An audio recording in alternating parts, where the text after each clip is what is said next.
I loved the program. I was one of the last years where the books were still in the old warehouse, and that was certainly the most effective part of the program for me, this feeling of discovery and dirty discovery, not cleaned up discovery, you know?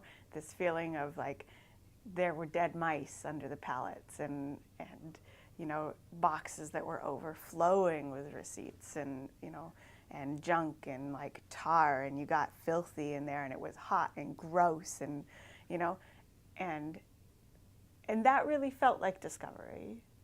I was really inspired by the warehouse. I mean, ever since I've wanted to kind of create a piece of theater based on one of the boxes of papers. It's harder now because those don't necessarily exist in the same way. I was in the beginner class. We had Robert Peckerar, who was a fantastic teacher and a fantastic group leader, and we all adored him, and Aaron Rubenstein, who we also all adored.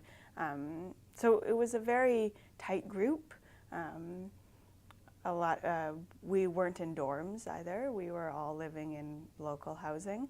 So we became tight really quickly. I was in a house with 4 students, 3 other students, and we threw, you know, big dinner parties, and you know, I saw fireflies for the first time, and you know, I have a lot of memories from that go beyond the Yiddish.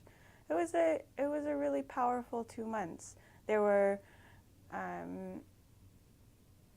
things that came out of it that I am very grateful for, and a lot of questions raised that still give me pause for thought.